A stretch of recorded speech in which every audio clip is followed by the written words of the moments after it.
Merry Christmas, Joseph, and everyone out there watching. Merry Christmastide. We are in the tide of Christmas. Welcome Merry to Christmas. The year in review at yours truly. We're going to jump in tonight. Make sure our audio is working. If anyone out there has any, Joseph, give us Mic a check. check. Mic check. 1, 2. Yeah. Is Joseph quiet? Anyone have any feedback? Yeah. Christian's trying to silence me. I will not be silenced. I'm trying to cancel you, bro. Yeah. Yeah. Don't, please. I have a family. No cancellation. I know, seriously. Well, yes, Merry Christmas. We threw this together. Talked about doing this a few weeks ago. We were having an offline conversation about church calendar, Christmas liturgy, Americana, and so let's do a live stream. We'll kind of start with that. So anyways, yeah, Joseph, Merry Christmas. Did you have a good Christmas time? Are you having a good Christmas time? Well, it's kind of like this. It's I have 4 kids, right? All under the age of 6, right? 5, 4, 3, and 6 months. And so that can be pretty crazy. And it's a sacrificial thing to basically make the magical, meaningful moment that Christmas brings about, where there's kind of a relief at the end of it all. It's kind of like, a clergyman when Easter is over, where you're kind of like, that was great. I'm still jolly. Obviously, no one's going to question how jolly I am right now. I mean, we got this rocking, but there is somewhat of a relief that, the madness is slowing down of kids staying up super late and gorging themselves on treats and running around here and there. But I yeah, was no, it was good. I was sick on Christmas proper. I'm still kind Mm, of recovering. Um, and family in early in the week, family in later in the week, in-laws, my family bouncing around, lots of little kids your age, like your kids' age. Um, and yeah, it was there was a kind of a calm after the storm effect that you're yeah, referencing. totally. Well, and you go into this void after, the second day of Christmas, third day of Christmas, fourth. These are all like, once the opening for like the sleep debt can be repaid, that debt Mm, shall be repaid, and you just go into a coma. You don't know what day it is, don't yeah. know what day of the week it is. You just know you're still in Christmas mode or That's a recovery. good way to start 12 days of Yeah, the Christmas. 12 days of Christmas. Talk about it. Yes. Yes. Well, this is something that's really crazy. I won't be your bootlegged or budget Richard Rowland here. I won't go into the deep lore and the universal patterns of the 12 days of Christmas. But what you really gotta love is that there are, you go from the Anglo Saxons all the way to Lebanon. You're gonna find very distinct, traditional associations with, like the second day of Christmas, St. Stephen's Day, right? Or um, today, we commemorated the Holy Innocents and St. Joseph the Betrothed, my patron saint, and Joseph. yes, Or Joseph of the Joseph. nativity scene, Joseph, the Yeah. the the So father, the father. Neil says, can you call yourself Seraphim? No, he calls himself Joseph because Joseph is his spiritual given name and his name. No, I Correct. I, I think. Oh, yeah. Can you call yourself Sarah? Okay, sorry. I thought you meant, yeah. Anyways, no,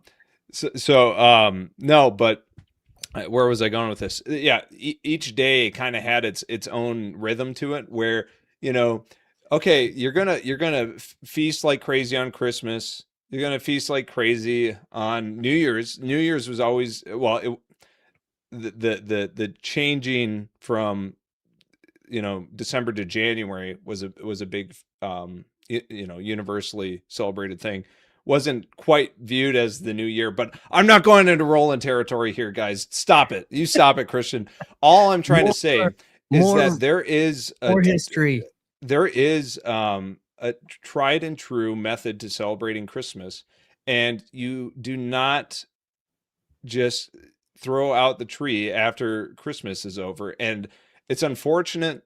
I kind of love it. I'm not gonna lie. I kind of love it that we December is like this big, Advent's kind of pushed aside, and it's this big time where you're watching Home Alone and you're watching these true Americana, It's a Wonderful Life, these things that we all return to every year. It's like when the town has a car cruise, and all these cars from the 50s and the 60s and 70s and even the 1920s will come out on the street. And that's probably one of the only times they see the light of day. And when you do something like that, when you only bust something out once a year, people will return to it. People will desire to return to it. And so, even listening to the radio, I mean, for crying out loud, we bust out I can't be the only one that does this, but you turn on the radio, and you just hear the same Christmas music playing throughout, and Dude, it's the same every year. I I've got my a few years ago when we moved into this house, we got a record player to put in our living room as kind of one of our entertainment pieces. Yeah. And my wife discovered her dad's record collection that's around the same time. And she's like, I'm just gonna commandeer this. Yeah. Bunch of Beatles, John Denver, like a bunch some Yeah. Broadway stuff. But it also had Reader's Digest Christmas songs from the 40s, 50s, 60s, and 70s, like two of these big volumes. And every Christmas since then, that's the one I pull out. And it's Yeah. like 1950s, Oh Holy Night, Right. Silent Totally. Night. It's got all sorts 100%. of stuff. Yeah. And my kids love it. Like they would rather be listening to that in the background when we're like decorating the tree and a couple, Yeah. It's an interesting thing returning Well, to that. and even with the the Reverend Christian music, which I'm a total sucker for. I love that stuff. I eat it up. But I will go to bat for, there is a place for the Last Christmas. I gave you my heart, and the Oh yeah, very yeah. next day. These pop songs. Well, what's the These place? What do you think the place is? Well, it's in festivity. Mhm.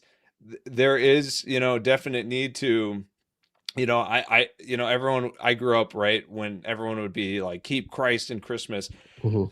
And, a kind of common thing now is keep the mass in Christmas, go to Mm. church, Okay, I got one not, for you. I've got one for you. yeah. My niece is Catholic, and her school priest said, like, they go to the private Christian school, private Catholic school, and they all got mass ports that they had to get stamped for the year. And what's crazy is they took a trip to Rome and actually saw the Pope pretty Mhm. close. And so she didn't want to go to Rome because she was going to miss her stamp. She's like 4. She didn't want to miss her passport stamp. It's great. It's like the opposite of an advent calendar. It's like you get a chocolate for doing nothing. You're going to get a stamp for going to math. That's fun. Yeah, I it was cute. It was real but cute. but what I mean by that is, what is, there's a time for everything, right? And part of, the traditional Christmas celebration, wherever you go, is because, traditionally you would have been fasting during this nativity advent fast. There has to be some level of reveling, right? And I think it's a lot more appropriate to have rocking around the Christmas tree playing, Yeah. instead of hark Oh, the Holy herald Night. Yeah. angel sings glory to the newborn king, and I'm throwing back the nog like it's no one's business. So I don't know. I think it's an important piece of Americana that has maintained itself precisely because it's touching on something. And this is a whole spectrum. You have the super hardcore reverent stuff, and then there's something like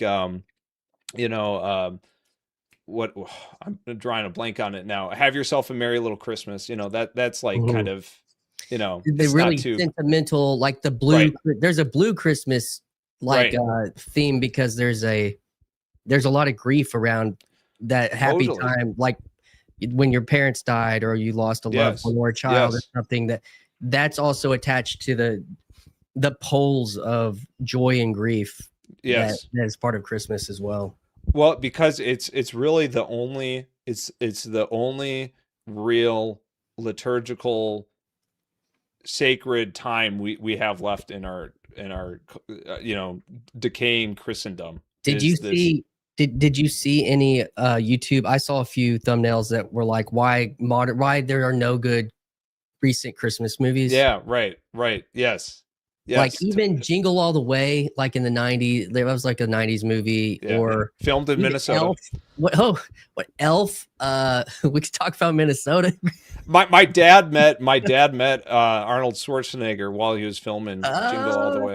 Yeah, gotcha. Yeah, yeah. yeah. No, but I think it's precisely because there was this.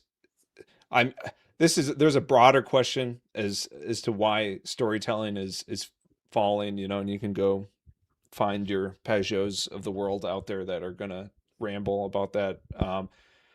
But I do think that there is something that has been forgotten as, you know, it becomes more and more disconnected from a sacramental understanding that you're coming to the uncontainable God being contained in a manger from a pure virgin. You know, it's we're getting very distant from that, and I think this might be crazy. This might be crazy.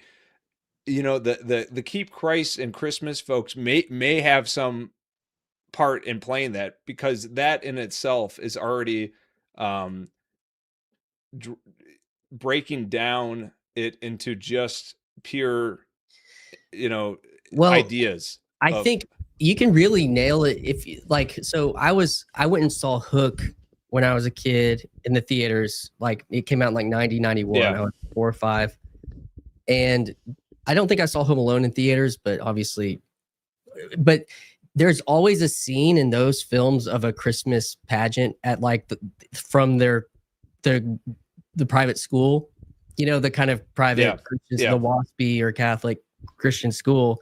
There's like a scene in Home Alone 2. Buzz is like, he puts the lights behind Kevin's Oh ears yeah, and yeah, that whole yeah. thing. Um, so, and then obviously in Home Alone 1, there's the church scene, and that's really had a lot of mimetic power this Yeah, oh year in yes, the yes, house. and we'll get into that. We'll get Yeah, into that and more. but like you're Yeah, saying, like the disconnect, like so then you get to Jingle All the Way, and it's total, or even the Santa Claus with like Tim Allen, yeah, where it's trying to, Santa Claus and Mrs. Doubtfire were trying to deal with divorce in for yes, kids. Like yes, I was yes, a kid when those came out, and I'm in our we'd always watch them like for Christmas parties at yes, school and right. stuff. That was like what they were trying. But the archetypes were still there. Jingle All the Way was basically all about consumerism, you know. But even like, Yes, right. but Elf like was a total comedy, and I don't even know now. And part of that's because we Oh don't even yeah, have no, centralized movie viewing, but other Christian, you're right on the money. As I think Elf as a turning point for this, turning point Christmas here, of where you have and contrast Elf. I think this is really where you see it. You have Elf, which is just fully embracing um, kind of the whimsical, relevant, you know, revelry of the season, and what is the counterbalance to Elf? And I'm not talking about any stupid Hallmark movie or Christian home direct to, you know, DVD, you know, over the top piety movie. I'm talking about what people actually were seeing in theaters. You basically had the live action Grinch, and then you had Elf, and then you had Polar Express. yeah, And I think you can look at Elf and you can look at Polar Express as to see the diverging paths where this goes. And while Polar Express kind of, you know, it had kind of mixed ratings, you'd be surprised at how many people kind of view that as a canonical Christmas movie. And one of the things that it did well, although not to its fullest, is it's trying to recapture like an enchantment back into yeah, Christmas to some sort of something divine, something yeah. sacramental. And it does so in a very indirect way, where you can kind of speculate about things. But this divergent to like um, this you can kind of see this crook that it's going in. And I think we're, you know, jump forward 15 years to when probably the best Christmas movie that's come out since then, Klaus, which is a Netflix exclusive. But that's one I saw Cale Zeldin saying there's no good Christmas movies anymore, and people were saying Klaus, Klaus, Klaus, and it is a good movie. But you'll notice in a movie like Klaus, it is and now I'm going to sound like a crazy evangelical mom from 2004, but it's like it leans very much into like kind of Nordic kind of paganism in a way where there's these spirits of an ancestor, loved one that is communicating things, but I mean it still has like this kenotic um message, and that that's at the core of what we're getting away from, is the condescension of the God man and giving himself to the world. But you still see trace elements in that in something like Klaus, but it's searching for the this beautiful, mysterious, mystical element in something. We can't touch Christian stuff anymore. We can't touch Well, yeah, like to take it back again, yeah. I watched last year. I watched maybe for the first time all the way through National Lampoon's, Oh yeah. Christmas with Right. Chevy Chase. Like it's Yeah. got the iconic scene with the lights. Yes. Right. I watched the whole thing, and there's like saying grace Yeah. and like around the table. Like there's always this like Right. recognition that that's related to the spirit and the families coming together and whatnot. It's like Simpsons going to church. Yeah, it's like it touches that, like you're saying, it touches Christ in that way. Like let's say, even just saying let's say grace. Like it's yes. like there's an acknowledgement of something of where this came from.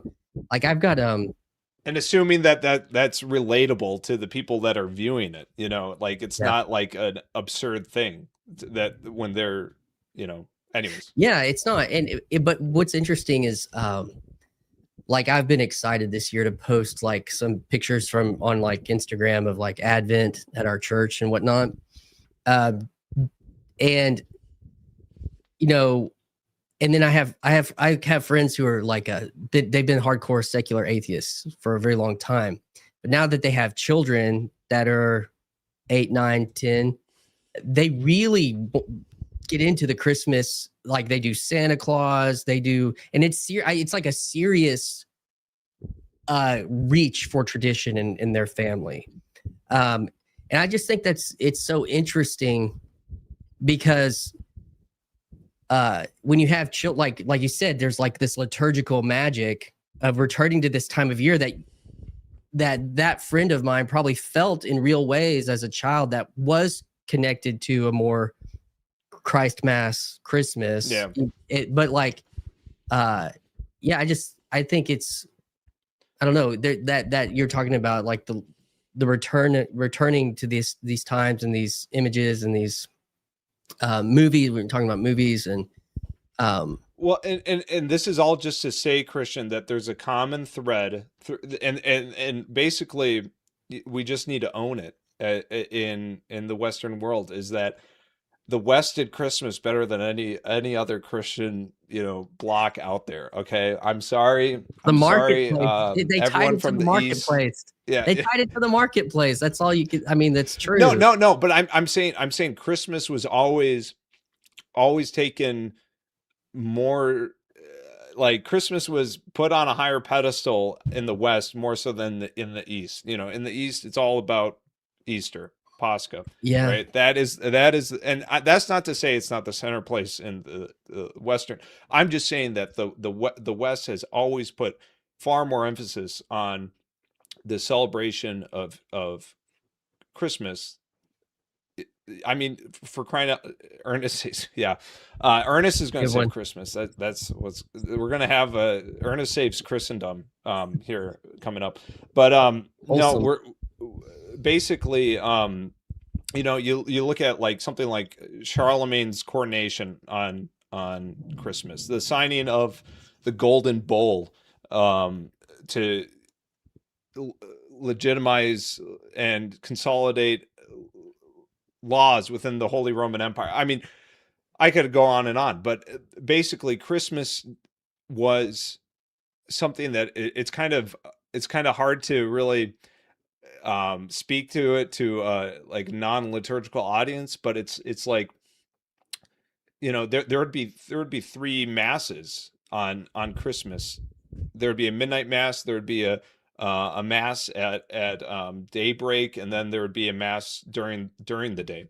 And anyways, I'm just Well, trying to say that this has always been at the center of the soul of of the West, Western yeah. world, and this is why you continue to see this return to, we're going to bring out this, these special little gems we have in our culture, even though they might not be the best, like, but it's we are always digging up something from the past, looking back when it's Christmas time. Well, yeah, and it's, my kids have watched Home Alone like a ton this Oh year. yeah. My son, I think it was last year, or we watched it in the middle of the year or something, but he really latched on to when Buzz, or was it Buzz, was like, I wouldn't let you sleep in my room if you were growing on my, and he wants to say Oh ass. yeah, yeah, Like, yeah, yeah. talk about the revelry.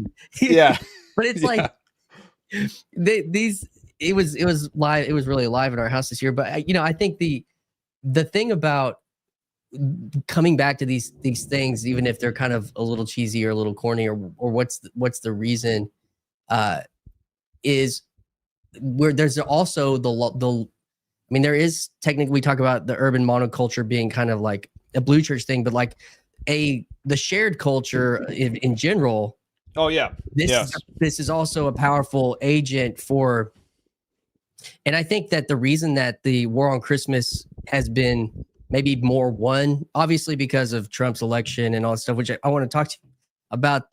The Department of Labor's Twitter account. I don't know if you've seen. Yeah. Oh yeah. Have you seen the Americana stuff they've Yeah. been posting? It's like crazy, but it's like meme. I mean, it's meme more stuff they're doing, but it's interesting that I think people, not only because of like the culture war thing, but I would think even some of the more secular people probably even, there's almost maybe even have their own sigh of relief to like try to like gather around some, there's probably, it maybe even if it's subconscious, to gather around something and just be happy that we're all like in something together. Right. Like Right. I think that Yes. there's a sense of that. Yes, you're totally right. There is that relief where it's like, where we can, we're focusing on the same thing, where we can assume the same experience or attention or attention on this shared moment. It's you have people who will not watch mainstream TV, turn on ABC or whatever channel it is to see the Peanuts, Yeah. Christmas special. And it's huge on Apple there's a TV. return to these. Apple bought the Peanuts rights because they have like those Right. streamings, because there's something Right. there's something powerful. They know there's something powerful. Yes, totally. So this is just this ongoing weave around why we return to these things, and what, we're kind of going all over here, where it's, why are we returning to these things, what America specifically returns to, and why that's unique given our fragmented experience, especially our siloed algorithms, that, whether you're blue church or red religion, your return, you have your own siloed algorithms, but yet come Christmas time, you're gonna turn on and watch the same things, and you're gonna turn on even those archaic, outdated modes of transmission of content, be it radio or television, what have you. I was totally shocked this year because dude, this is fun. Well, okay, my son, he's 8, almost 9, and this was a funny story. He was trying to pick out a movie with my 12-year-old daughter, and he goes, sometimes you just got to watch something from the 80s. And he picked a Miracle on 34th Street, which was made in the 40s. Yeah, 40s. Yeah. He was like, sometimes you just got to watch something from the 80s, and he picks up. He like his concept. It's just like, that's old, right? Right. And so I turned it on. I've never watched the whole thing. I watched about half of it. Oh yeah, it's great. And I was surprised that the whole premise was how the main character was basically a secular humanist in the 40s.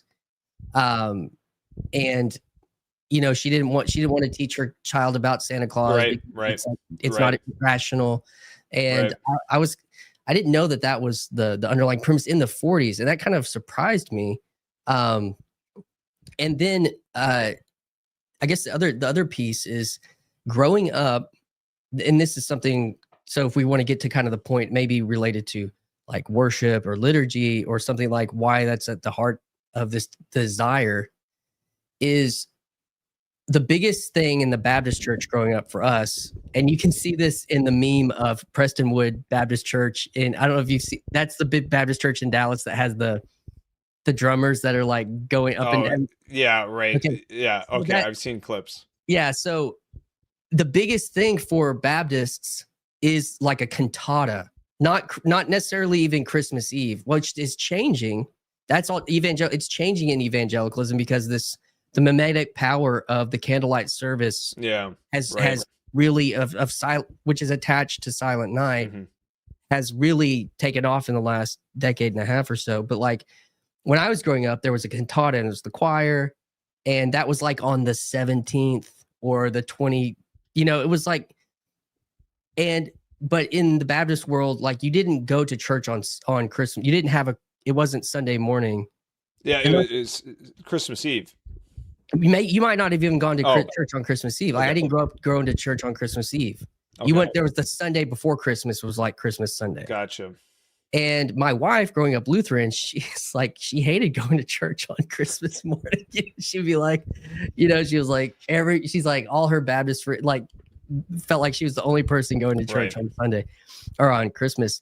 But those are also, you talk about like church and critiques on Protestantism, and those, like, there's actually like, there's a reality to where that's gone. But even the emphasis on Holy Week has started to come back into the culture, even in Protestants, like low churches. And so I believe that there's a desire to swing back to some kind of order, I think, because it's obviously a chaotic time, but there's also a desire where we try to pack so much into such a short, like the meaning of Christmas or the meaning of Easter being like, Easter was like maybe a sermon about Palm Sunday, but then it was just like Easter. You didn't, all the mainliners and the Catholics went to church on Good Friday, and we didn't do that. And but to like stretch out, to like take more time to sit with what's really happening. And I think that I don't know, I think there's a desire for that, and for these seasons. I don't know if you want to play on some of that. Oh, well, yeah, I think it's not I don't want to I don't want to say that it's um this is a Christmas nationalist channel, okay? We are are talking all about Christmas American here. Christmas, Yeah. Western Christmas. No, so the guy that made probably the best media you could surrounding Christmas was Charles Dickens with A Christmas Carol. And this is somebody who was a Protestant, whether he was nominally or devout, I don't know. But certainly in that milieu of that era, there would have been a lot of things. To shout out to Sam Tiedemann, there would have been a lot of influence by all sorts of Unitarian or low church, proto low church kind of movements. I don't want to say that like Protestants are incapable of saving Christmas and generating Christmas stuff. This is what I'm really trying to say, is that without the sacramental reality tied to it, you won't be able to. And someone like Dickens grew up in that formative experience where there was still remnants far greater than we have of some sort of liturgical sacred order of time. And I guess what I'm trying to get at is, you look at something like Christmas Carol, and all of the great movies that are out there are kind of indebted to this pattern that you see, even like something like It's a Wonderful Oh, Life, which is like the best Christmas movie you could make. there was a Nicolas Cage movie that came out about 15 years ago, where it was like a retelling of It's a Wonderful Life. Like he wakes up and he's either wealthy, and it's like his whole life was like chaotic, but then he has a dream that he's wealthy or whatever, and that all his life disappeared, but he's still thinking. Anyways, it's the same pattern. Go ahead. But I think also something that is important is when you get away from a liturgical understanding of Christmas, and you, like what you were saying with honing in on just a short little snippet about, oh yeah, it's great, this is the greatest gift that could have been given, God gave us his son, blah blah blah, and it becomes this trite kind of thing. That just speaks to the limitations of just pure words or pure jabs about this. When something is contained in a mystery, in a sacrament, there's an untold level of depth to dig up from underneath it. And Yes. that is kind of what I was trying to get at when I said, the Keep Christ in Christmas crowd is, just hammering home, like a John 3:16 mantra of that's what Christmas is. Shut up. And then you read the prayers of whether it's Catholic or Orthodox or old Anglican stuff or Lutheran stuff. I don't know. I don't care. This is God taking on flesh. The uncontainable God has condescended so that man should no longer die, so that the darkness does not overcome the light. And Well, these are things you can't just simply say, like, for them to be implanted in your heart. You need some sort of it has to be. experiential thing to bring it together. And That's why, like, Christmas Carol is going to teach you more about Christmas than whatever the best sermon you could hear about it. and a nativity scene. Right? Yes. Because that's one's I've Peugeot's influence on me, but also just from my own childhood. I had a very enchanted childhood, and my grandmother's manger scene, nativity scene, was always my favorite. And my mom's mom, she inherited that. My mother did, and like, some people be like, the wise men weren't there, like, blah blah blah, and that's not the point of a nativity. The point of the nativity is that it's an icon, and the story gets embedded into your consciousness, into your soul, and it can do that through the scene. The nativity scene gives you the incarnation, it gives you the herald, it gives you the shepherds, it gives you the elements of it gives you the whole of like an icon, and you'll have Protestants who are iconoclastic that will have even nativity scenes. That's what I'm saying about the pulling out. Yeah. Whenever it's the big thing, you reach back and you pull out the old thing. Yes, and it's a powerful thing. We talked about Home Alone already. That scene, he hides in the nativity scene in Home Alone, and then, but even for my own life, so my son, we've tried to do this tradition the last couple of years at my parents, where we bake family Christmas treats that are like from generations. We have like a over 100-year-old, is it Swiss? What did I tell you? I told you what it was. I can't remember. Yeah. It's called Strumpblatzen. It's a certain way to prepare this bread, but my great grandmother brought it over from the Alps somewhere, and we're making these things, and my mom had my son put up a couple of nativity scenes. She's like, "Hey, Jude, go put this one up," and then we did one together that was up on top of the fireplace, and like him, like we talk about the Vervaeke and 4 P's of note, like literally him choosing where to place these things and where to and how to formulate this story. And we talk through the, little bits of the story as we do that, is like you said, it's better than any sermon for him or a Sunday school, to do that together, and for him to even, play, and kids to play with those things and stuff. I just think it's so important. We brought our one from the house, set it up at the church this year, and still up, because of Christmastide and because of the 12 days of Christmas. Yes. So you talked about the sacramental piece, but I do think I also say the dark overcoming light, the first book, the John 1,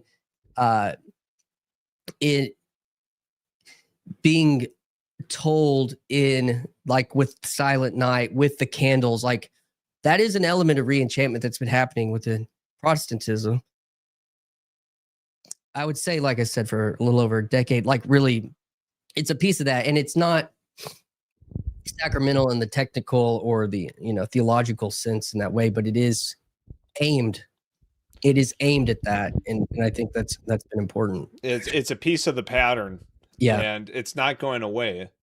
And it's going to get leaned into more and more. Yeah, I think so. As time goes, it's only inevitable. Yeah, I'm seeing, the modern worship people getting like historical church tattoos. Like, what's the one with the lamb and the cross? Right. Yeah, the Agnus Dei. Yeah, like Lamb of God. Yeah. Seeing worship leaders getting those things, getting the church calendar tattoo. Like, it's coming back into the culture in a way, because, again, like I one of the things that in this experience I'm going through with church is I really believe at the end, like even in the wrecking ball of culture that, we talk about, the meaning crisis, the polycrisis, all this stuff, that this is a way in which people are, they don't even, some people don't even know that that's what they're longing for, is a sense of like a catechesis of their own faith, that, even a I don't know the right word, cursory or, surface level, beginning to recognize the form of the Christian calendar is offering, for many people, that a stabilizing force. Oh, Nick has entered the chat. But that, I think that is coming more and more. There's going to continue. And I think that's going to have, because of the marketplace, big evangelical marketplace, and those ideas, like even Jonathan Peugeot steps more and more into that marketplace. Like, this stuff is going to transform the West, Christendom, in ways that are unexpected, but ways that are ultimate, like you said, aimed at sacramental reality. Yeah, right. But that being said, I think there needs to be for any prospect movie directors of Christmas movies that are gonna win over Cale Zeldin in the future. I think an important thing to note is that these things come out organically. It's not like you can make like a Hallmark Christmas movie where there's all these subtle notes of, oh, it's this and that. It's like going back to Charles Dickens. The guy just came out of, right. Anglican.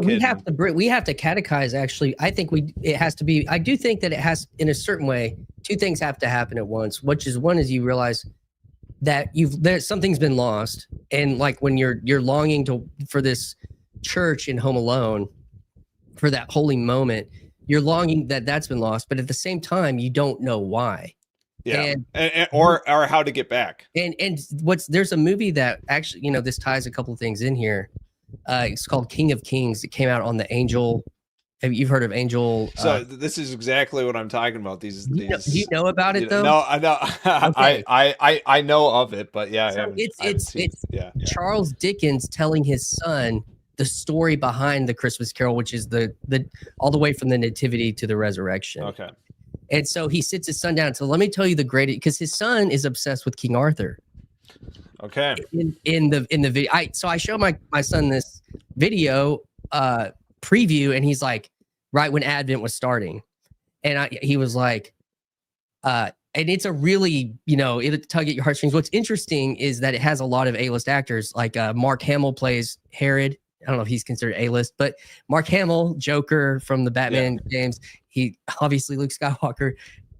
Oscar Isaacson plays Jesus, who plays Poe Dameron in the Sure, Star Wars, and he's very famous. Has lots of big name, and it's Angel, and Angel is getting a lot because Hollywood's dying actively, and these Christian faith-based markets are offering paid work. So it's a very, like I said, how these things are gonna, like you said, it's unexpected. But the piece of it, he's got this. The little boy has this sword, and Charles Dickinson walks him through, like I said, like basically a gospel narrative of from the nativity all the way to the resurrection. And my son watched all 2 hours of it, and he likes Jurassic Park, and he likes and it's Pixar animated style, which is losing fashion quickly. But I was so glad that he hasn't had great Sunday school, at our church situation the last couple of years. And like, I was actually really pleased with that. Well, Christian, there's a VeggieTales shaped hole in the heart in all of our hearts of the heart of American media right now. So interesting. However that gets filled. Well, for me, there was a Christian anime called Superbook that came out in the 80s, and that was a big one for me because we were very. Oh my goodness! Yeah, the Japanese, the Stardust Crusaders are gonna save us here with. That's right. Just we're one quarter away from a Japanese anime hitting, and everyone, falls on it. I mean, that's totally something that could happen. Well, Angel, what is it? K-pop Demon Hunter was very successful this year. Peugeot even gave that some treatment. Yeah. I didn't watch it. Did you watch? Did you? No, I did not. You refrained from. I refrained. I'm a boring dad. Okay, I'm out here cleaning diapers and struggling to survive. So I didn't. But but it's interesting to see that even these A-list actors were attracted to something that was connected to the Charles Dickinson story. Like that was obviously there's the Christian element. It's very overtly Christian movie, but and I don't think that those actors are like confessing Christians that I know of. So right. I don't know, but anyways, that's the war on Christmastide. I guess bring it into let's kind of wrap this with this section up with just talking about the 12 days of Christmas, Christmastide. A shout out for Christmastide. That's why we. Yeah, I think it's so important to keep the have the moment of rest. The 27th and the 28th can this is the time to come back renewed for it's a bit easier if you're Orthodox and you have or Catholic and you have this saint's feast days coming up, so we're gonna have a big party. Like St. Basil's is New Year's, and that's a big deal in the Orthodox Church, right? So, but you have to make an effort to keep the merriment going. You have to double down on alms giving where and how you can. You need to double down on. Shout out to the Feast of the Holy Innocents today. Yes, Anglican friends. But yeah, it still is it's a time of continued prayerfulness, but also celebration. And I my heart goes out to those who don't have a big family, where it's like how you're saying, Christian, one weekend here, back and forth. Mm-hmm. I think just if you can get 2 or 3 guys to just go drink some beer one night or something, I don't know, just do something to keep the jolly merriment going. That's what this is. Yes, Exactly. This is what this is. And I mean, on the sacred aspect of it, for that's been exciting for me was, so we bought an Advent wreath candle holder for church, and we honored that every week. And then this week, I told our acolyte, I was like, go ahead and light the Christ candle this Sunday too, and we will keep the Christ candle lit through Christmastide, and we'll keep obviously all our decorations, but to kind of signify like that now it's a continuation. And I had like a Christmas miracle, because this week we did Christmas Eve service and and then I got sick, and then church was on Sunday, and I got like, I was like, I wonder what our sermon's going to be. And my pastor was like, we're going to do the Magi. We're just going to keep going. And I was like, I know that's Epiphany Sunday, which I think is next Sunday, but I was like, this was a huge win, because we kept the story going, like, and it spread it out. And I don't know, it was really cool. I was giddy about it, talking to my wife. Like, I was like, that's great, because we're like participating in like that narrative structure, that symbolic structure as well, related to the candles. Like the wreath isn't just over because Christmas is over. Like, people know that have been participating that, hey, the Christ candles, and that's like gonna, oh yeah, and there's a symbol for that in our. Anyways, so that was a story I wanted to share that I was really excited about, and related to the 12 days of Christmas at church. But I don't know. No, that's great. Got to count the victories there, and always look on the bright side during the Christmas time. But I this is all yeah. Believe I can't depend on PVK, so I pretend to be doubly reformed. He's like the Sabbath is for rest, not for carnal celebration. Oh it was. I was talking to my kids. We went to my parents play in this kind of they have for a long time now, this honky tonk. There's like a guy who wrote some country music in town, and my dad does a little bit of drums for my mom, sings some backup, and we went and watched Saturday night. And me and my wife shared a drink, and my sister and brother-in-law were there and brought their kid, and it was, and then me and my daughter got up and played a song. We played a Taylor Swift song.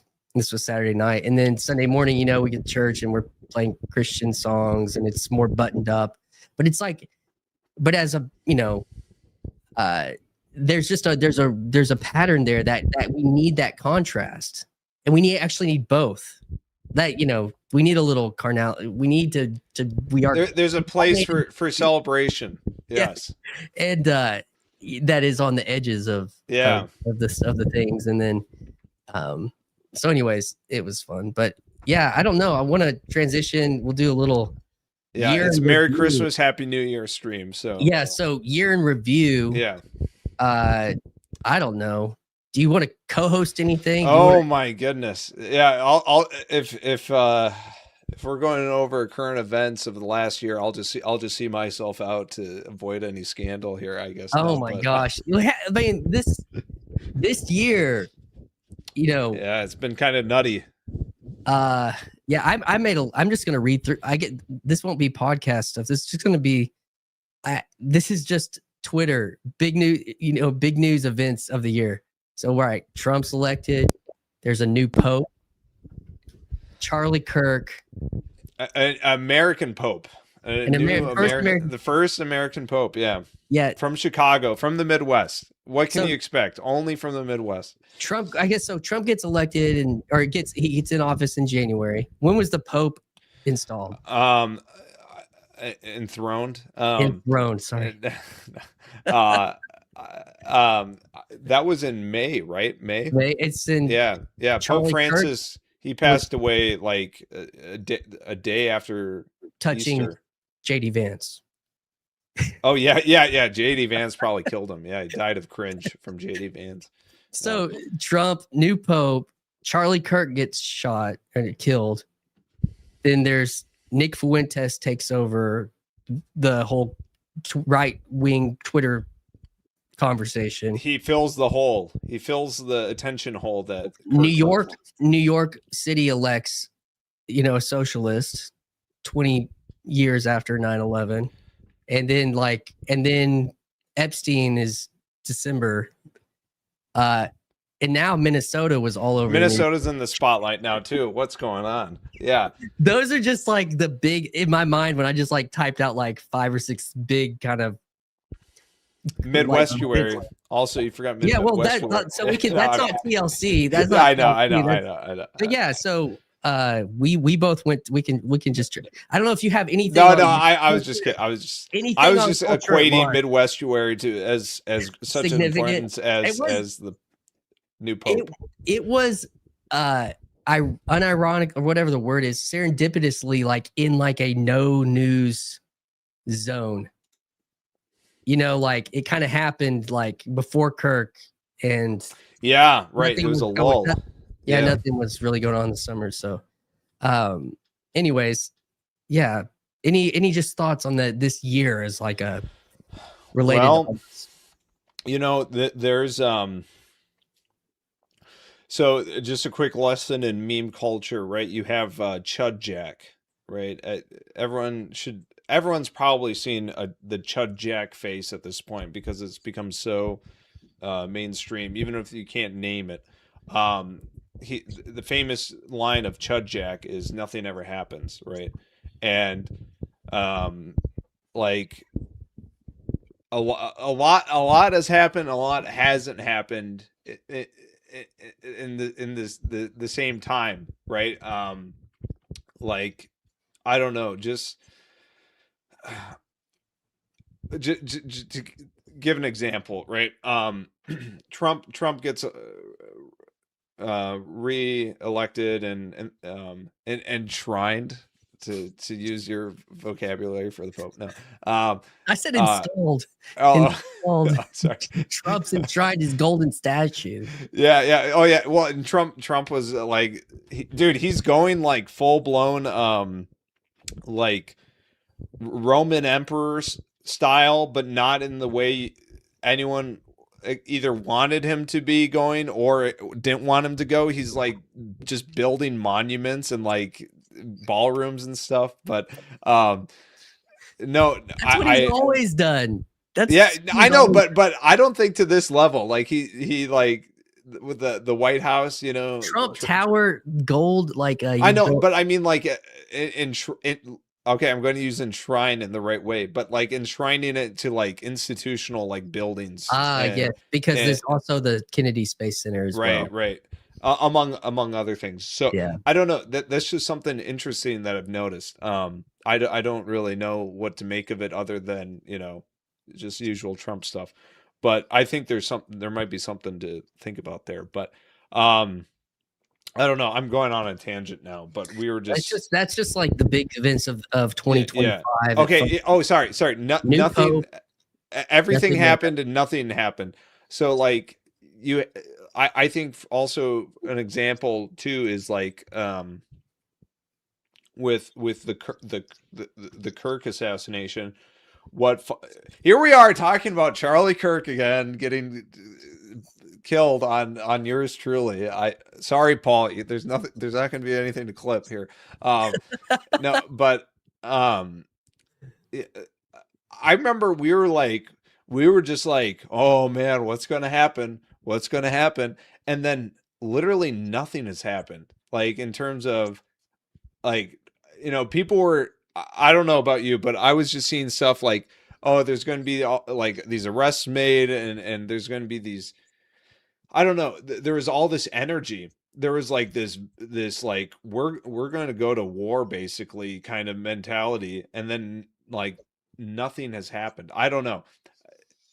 What has happened though, I feel like, is that vitriolic expectations that younger people had, that a lot of that momentum got shifted into the Fuentes rise up, and the attention set on him. But I don't know. I don't want to bog down the stream talking about all that. That's fine. I just wanted to do a kind of a meta year in review of like big cultural those felt like the big cultural things that I was able to just identify like top of mind.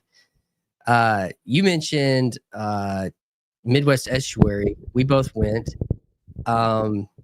Is a we can, and maybe I can't believe what Afriel did there. That was just unspeakable. I don't know what that means. No, dude, you know what he did.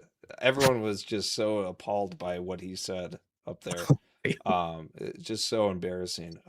Can't even say. You're like creating lore out of like nothing.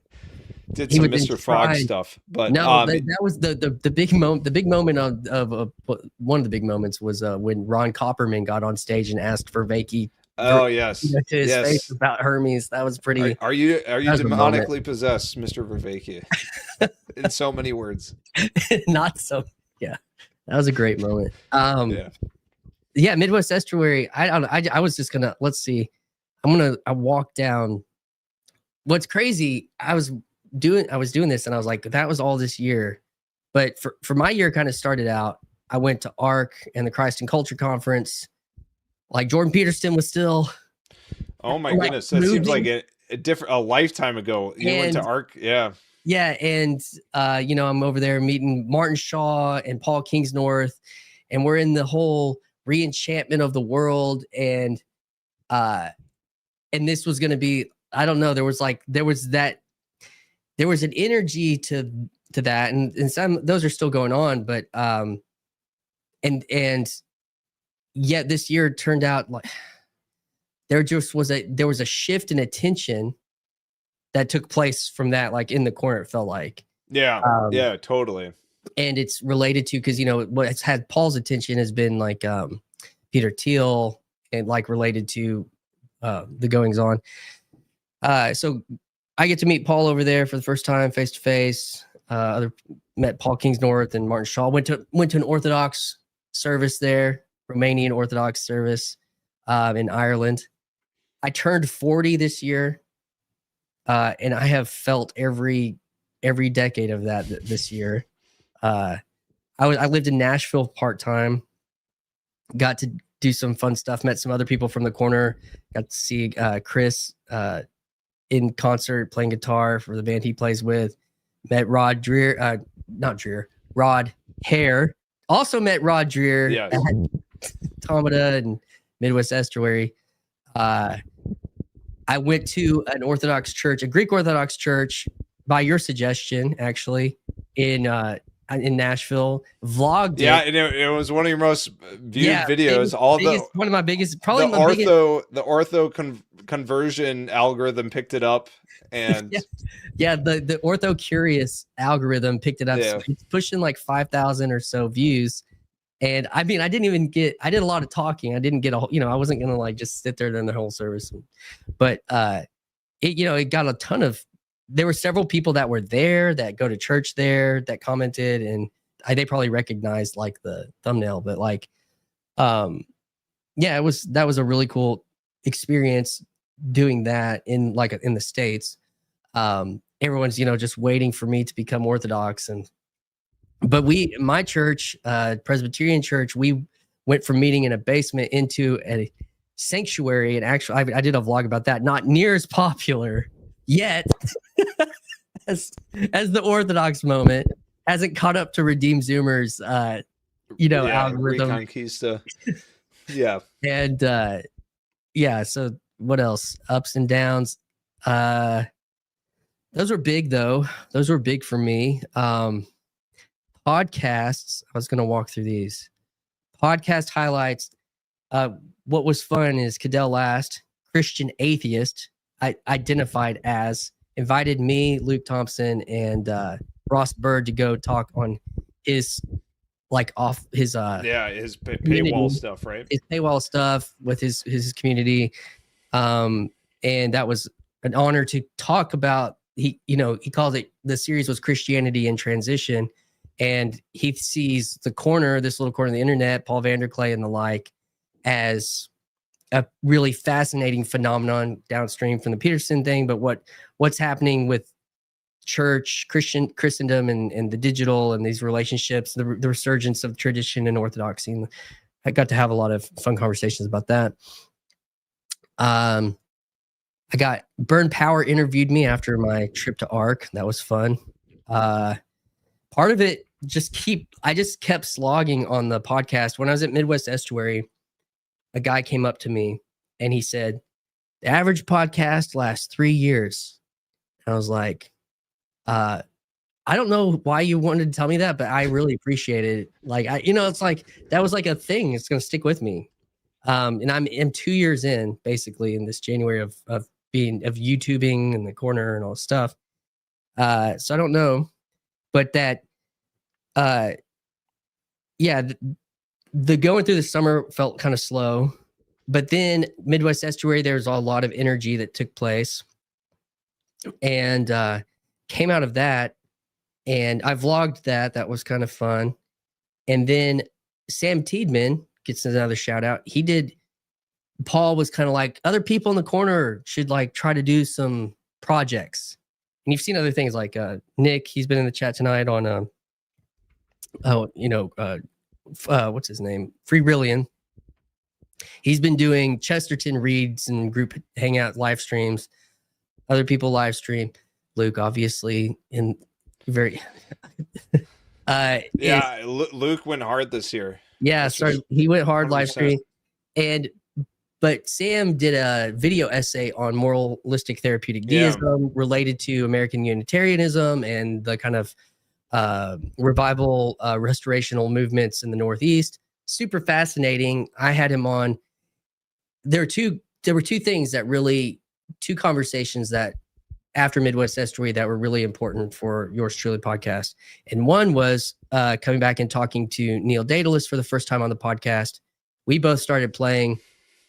He's doing a lot more on his channel, by the way. That's another person everyone should check out, is Neil Daedalus. I've got his comment up in the chat or on the screen, but he's been doing a lot of TLC stuff, and he made a fun timeline for TLC timeline. But I had him on the podcast. We talked about Jung, Peterson, and Jesus, and he was my estuary group leader at Midwest Estuary, and we've basically known each other since ground zero in the corner online. That was the first time we met, and that was a great conversation. And then that led into the follow-up conversation with Sam from Moral Therapeutic Deism. And I just felt like that was a nice TLC moment of like writing a thing that was happening in the conversation with Paul, with Sam, and joining that. That was a lot of fun to kind of be a part of that. And it was really, I was very curious about that as well. So those two things, and that was the very popular video. It got like 1,000 views. And then just kept going. I brought what's his name? A big interview with I'm going blank right now. Jared Heliocentric. No, that was I forgot about him. That's his channel's blown up like crazy. Yeah, he's like I think around 80,000 subs. He was at 20, I think, 20 something when I interviewed him in January. Yeah. And he had like 5K when Paul did it. Like, so he's just been going up like crazy. He hired an editor and everything. So. Did you see his stuff on the Coptic trip? Oh yeah. Oh my goodness. And the Mount Sinai stuff. Yeah. That was a fascinating. Several people found my channel through that interview that have talked in the TLC and comments and stuff. Wow. And, kind of followed. That was shout out to Chamomile TV that said he DM'd me and was like, you should interview this. You should, which I'd already seen his videos, but I didn't know if I really had thought like, everybody needs encouragement. So he was an encouragement to me to do that. But the Benjamin Boyce, and I did a couple essays. Yeah. I did a couple essays on Old Fuentes. I was like, I'm going to dip my toe into this craziness happening. Give a perspective, try to start the conversation in the corner. And that was interesting because like the first one I recorded, the audio was bad. And I was like, maybe that's providential. Like it didn't get like, So Benjamin Boyce, which Teo here in the comments, Benjamin Boyce has been legendary run tracking the white boy revolution. Teo's comment to me about this actual thing and him being, he said it was he really appreciated the conversation. was a really powerful insight actually on my community notes, or my not community notes, my community tab or whatever. Yeah. I did a conversation about Boyce on there. And Teo had a, like, he kind of opened that up, but then it got me talking about identity, you know, even like race related to this whole conversation. And then my follow-up this week to kind of, it probably kind of encapsulates this series, because I kind of brought it up in different ways. Boss Van Oss, we talked about like New Testament Christianity, Jews, Gentiles, Greeks, and you know, in that meeting in Acts. And then I just had on Yosef, an Orthodox Jew, talking about the history of Judaism and its relationship to Protestantism in Germany. Was actually very, very fascinating. Yeah. If you got, we talked about it. Yep. So that was kind of how I ended the year, was this kind of like, we did Charlie Kirk, post Charlie Kirk. I did I live streamed with Jordan Hall on Charlie Kirk's when he was assassinated. I didn't even think of this stuff. There's like, it was a big year. Yeah. So yeah, those are things that have been popping up. Those are things that went through my mind. Year in review. That's my haphazardly way of communicating. Yeah. Year in review. Thinking out loud. Yours truly. That's right. Year in review. Yeah. What about you guys out there? Anybody big salient moments for the year for you guys? I'm gonna say I think our good friend Rigel needs a shout out for his faithfully reoccurring streams. That's right, Rigel. Friday going head to head with Paul Vanderclay. I know. I applaud him. We need to take down this big TLC streamer here. The underdogs need to rise up. Big TLC. That's right, Vanderclay and Big TLC. Yeah, Rigel, great shout out. He started up doing live stream chats on Fridays. Really faithful with that. McMo made it halfway through the year. That's right, Flevis. Yeah, McMo. I miss my boy McMo. The Teo McMo pullback is devastating from Flevis.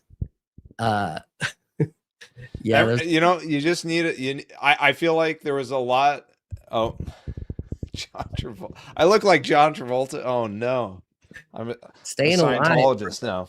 Yeah, that's right. Yeah, no, but wow, thanks, Luke. Yeah, no, but I think also that it can't just be me, but it feels like Midwestuary was like such a big thing that there was kind of like, okay, I need to take a step back. I need a breather, you know. I'm pooped out. I don't know. I feel like there was like that inhale and exhale, and we'll see where things pick up. Teo, Hail Britannia. Okay. Hail Britannia. Good. Represent. Yeah, Chad. So here's so what's 2026? Where to next? Well, I'm Philosophy Portal tomorrow, actually. I'm going back onto Philosophy Portal to do with Luke is going to be there, I think. I don't know if he committed to that, but we're doing another year-end review with his channel, and kind of Christianity and transition. We'll be on there with some progressive, deconstructed progressives, and then like I represent like a traditional Christianity. The guy who goes, the guy in the Presbyterian church meeting in a former Church of Christian Science, traditionalist here. Watch out, he's gonna. Yeah, I know. Not divine crusader. Reconquisting number. I don't know. You gotta not only the main lines, but you gotta reconquist the restorationists. No, well. You need to represent, old Americana mainline Protestantism. That's we're doing it, man. We're small town. All those, dude. That I've got a picture from our Christmas Eve. I'll just throw it up to I'll push it up to the camera. But like our sanctuary looked like all these memes everyone's pushing around on the internet. Let's see if I can get it to focus in. Like that's our church right there on Christmas Eve. My son saw the moon, and it has like 4 points the way the light bit on it. He's like, Dad, is that the Star of Bethlehem? Yeah. And yeah, but like yeah, we were representing some Americana. What's next? What's next? Just can't stop, don't stop. That's one. Is like I did a ton of recording. I don't know if people are paying close enough attention. They're probably not, but like I recorded a bunch of podcasts in November, and I've been putting them out every Monday, and I've still got 3 in the hopper. And one's a rando, and Brendan Graham Dempsey will come out tomorrow. I had him back on, and then I haven't heard from him in a while. Yeah, I mean, I think when Twitter went just 4chan, he kind of like says too much. But I wanted to pick back up with him and kind of see where he's been and what's been going on, and kind of bounce the conversation back a little bit. So that was good. And then but I don't have any big plans other than I am going to try to talk to some notables of the corner. Luke and I, we've talked about, we're going to try to get another conversation going. And so yeah, that's I don't know. Christian, I think a big theme. Here's my crystal ball prediction, polymarket prediction. Here we go. I think 2026 in the TLC, I think you're going to start seeing this more and more as the Fuentes, Zoomer, Waffen crowd continues to get louder and noisier. You're going to need I think the calling for an Elijah, John the Baptist kind of figure who can turn the hearts of the father to the children and children to the father. I think that something about that line is going to be coming increasingly desirous. Sort of kind of like I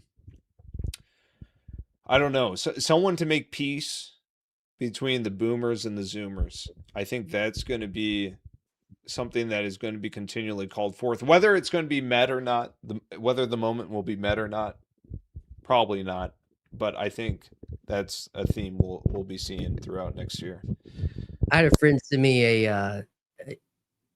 some people, like in our conversation, the Zoomer conversation that we were a part of, that I hosted, there was kind of this like 4 generation cycle that we kind of were talking about.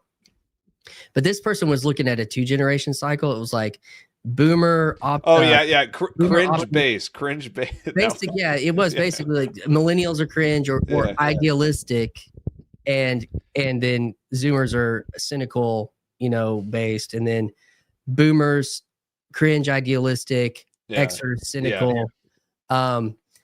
But there's some massive difference because Gen X had MTV and punk, like that was not as powerful. It's still so tightly controlled, versus what Gen X or Gen Z has been able to do with social media. So, this is Chad's. Honestly, I'd love to see TLC invite their kids in for estuary discussion. Seriously. Yeah, I did a thing where I read a book on my members only. I read a book to my son, but there's the internet's kids in the internet are kind of I don't know if you're talking about like in-person estuary or whatever, but looking forward. I mean, I had a moment, I'll just tell, this was like really well, Karen Wong and had on this guy that went to he went to South Estuary, met there, and she did a kind of a rando with him. And she said that she thinks around the time that I started in the corner, there was a shift into something else. And she mentioned me. She gave me. I think you're a subverter. I subverted. You're glowy. Glowy. That's right. Thanks, Grim.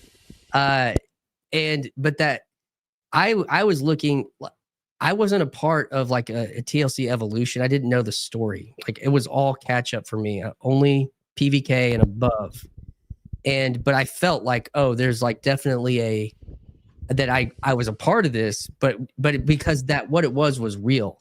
And I was kind of there to like name it. Like this is not that I named the corner, but like no, this isn't like this isn't a question. I'm like saying you're solid. You are a real thing. And so that was kind of I feel like my contribution last year was just continuing to point to that in the last couple of years. This next year, maybe I was talking to you. I don't remember. I don't think I was, but turning 40 and basically, honestly, the Nick Fuentes thing really showed me how quote unquote out of touch I really was with something that was very hyper salient in the culture. And the thing that it felt was like, oh, I'm no longer just like, you'll this happens to every generation, but you're floating along through your 30s and you still get it and you're still hip and you still know the memes and you still know this. And then all of a sudden you're like, something happened, like an event happens that you're just like, and for me, that's kind of, I had some people like kind of nudging me saying, hey, this is probably coming, by the way. But like, but it was like that moment where I was like, wow, people talked about that kind of thing, but then to see it like come at you, and not be really that aware of it, where all of Gen Z was aware of it, all in whatever, but like, yeah. And that was a moment for me this year. So I'm thinking crystal ball for me. And part of the reason that like I've really valued our friendship is just like being able to translate like the oncoming culture in a way, like at least have some like bearings. And I think that voice, pardon me, the Gen Z voice will continue to ascend as since in a certain way of sense making, at least.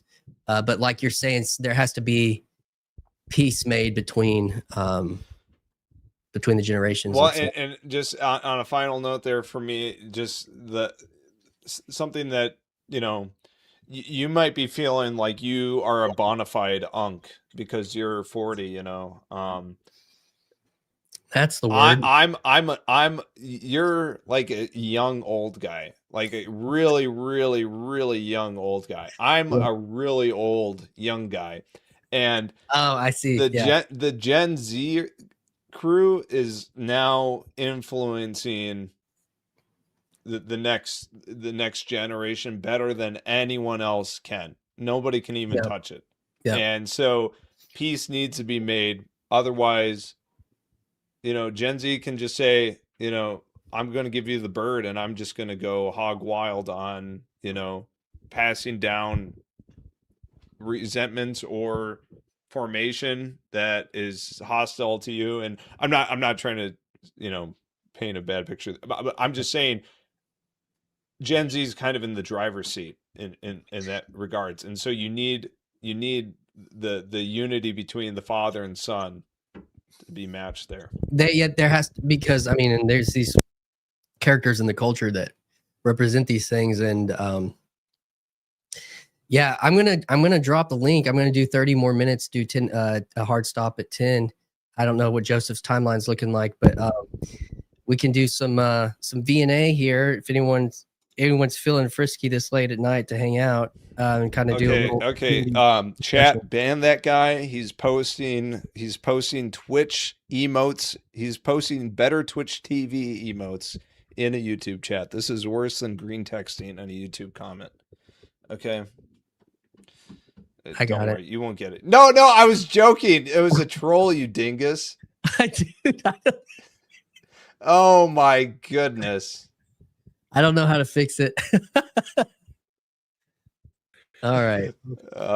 Merry Christmas. Just got trolled, dude. You just got dude. Unk over here. Get this guy off. You're too old. Go back to your family. Log off, dude. Easy. Where are your kids? Wow. So what's up, Andrew? Merry Christmas. You're muted. I don't know if you're just hanging out for. kicks and giggles here.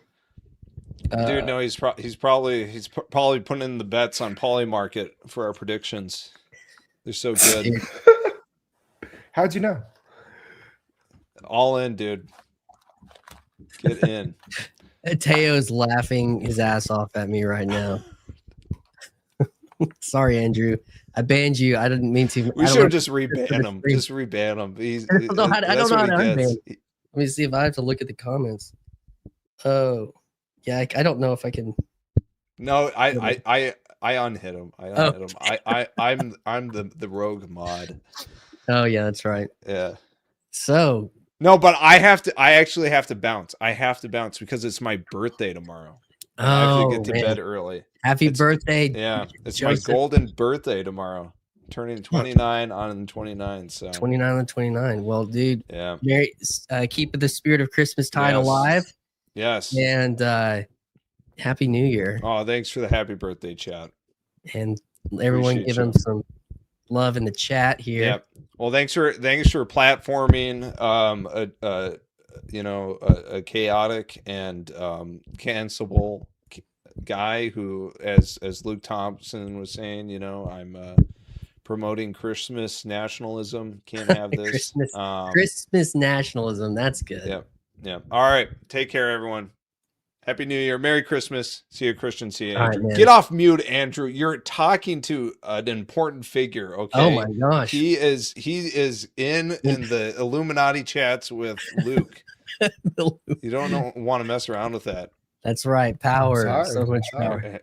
So, yeah, whoa, man. He called it forth. What's up, man? Merry Christmas, Andrew. Happy New Year. Merry Christmas. You got any words that for Joseph character? Oh, man. You got any words for us tonight? Any thoughts? Anything that came about? I don't know how long you've been watching. There's just white noise behind these eyes. White noise behind these eyes. That's funny. Yeah. Christmas nationalism for the win. Yeah, it's probably going to be hard to pull anybody out of the lurk tonight, other than the young singles, the youngs. The olds, most of the olds. I don't know what time it is in the UK for Teo. So bad at that. Time. Yeah, we've had a good chat. A good crew in the chat tonight. Chat, give us some conversation pieces to take on. What kind of cereal codes are we gonna see? Cereal codes. Is it because he's eating cereal? I don't even know what that means. 6-hour difference. Thank you, Neil.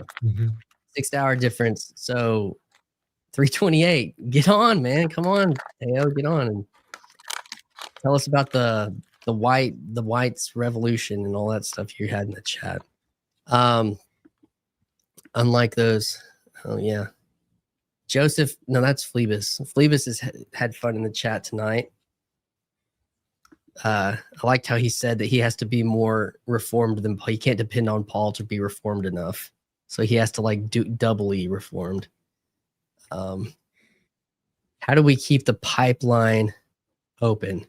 I'm assuming, Neil, let's see. I want to build bridges across outside Christendom.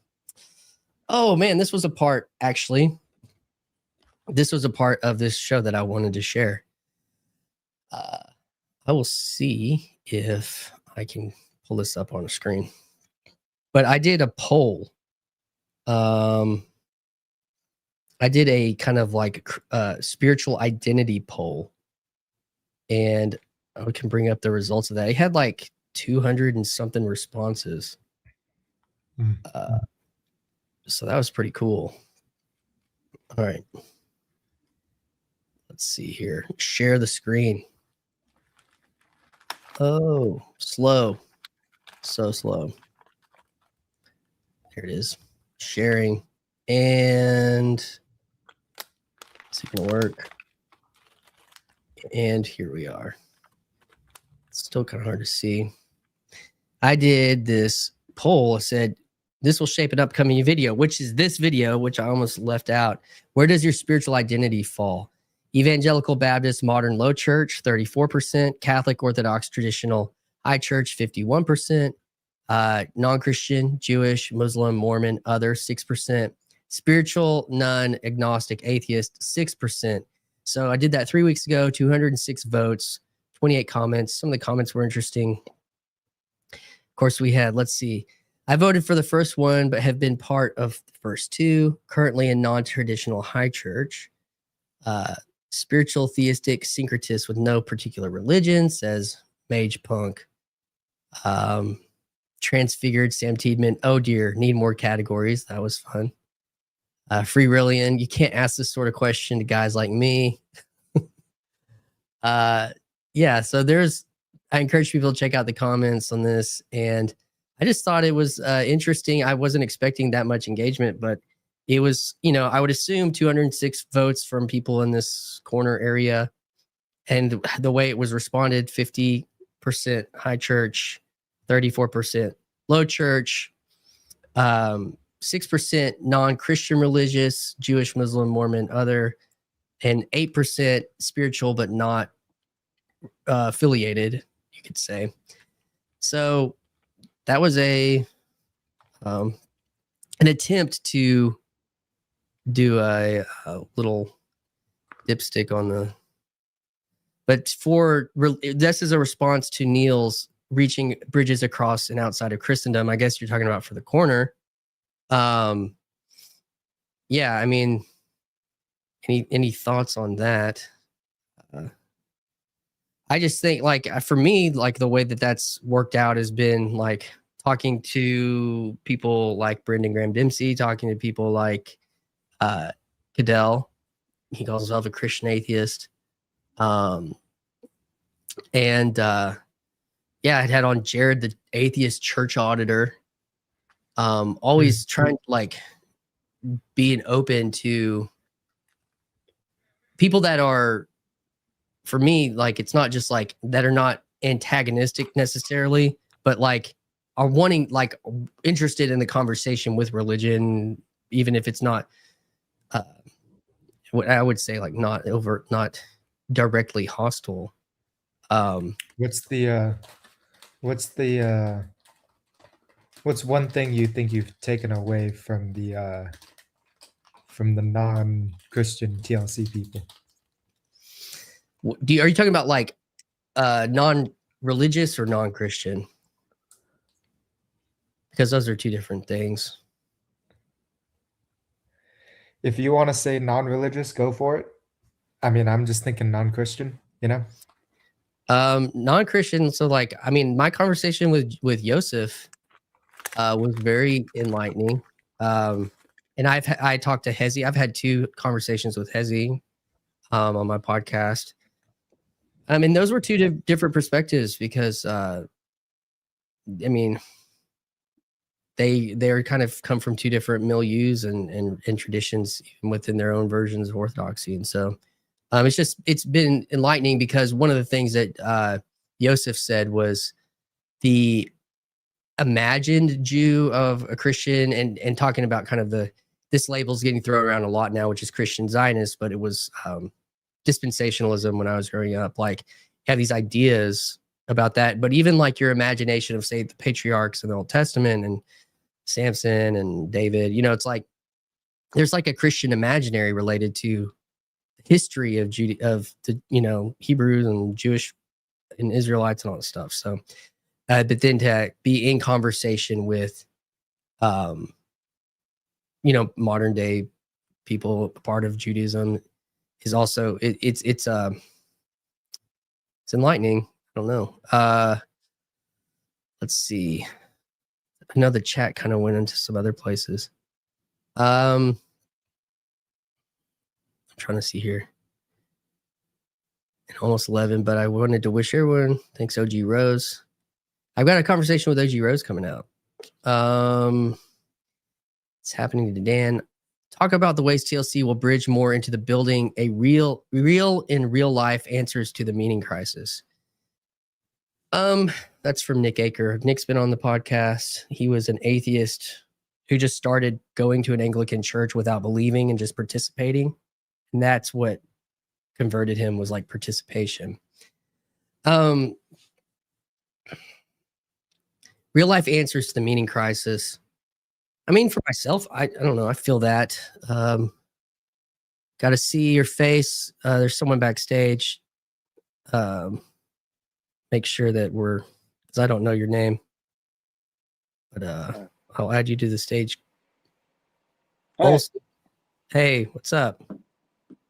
Just out of the lurk for a few seconds. Neil told me I should do it every once in a while, so I'm trying, but I'm scared. Okay. Where are you saying kind of a little bit anonymous with the screen there?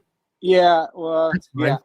I usually go downstairs and do laundry while I talk. Okay. Well, So, nice to meet you, man. nice to meet you. Yeah. This question, ways will build into real life answers to the meaning crisis.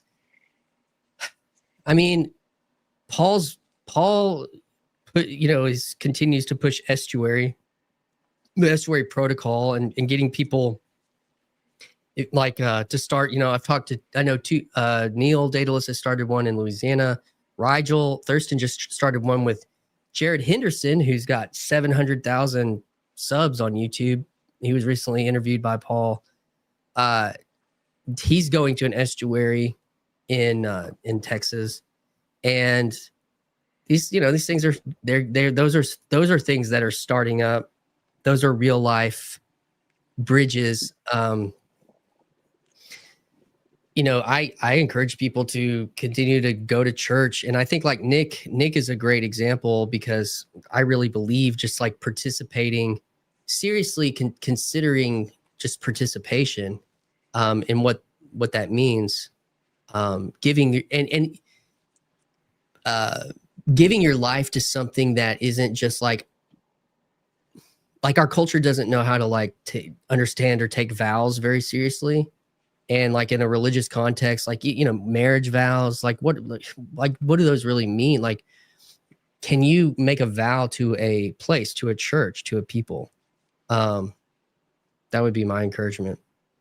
That's something I've tried to contend with. Let's see. Any thoughts, Andrew or Olson?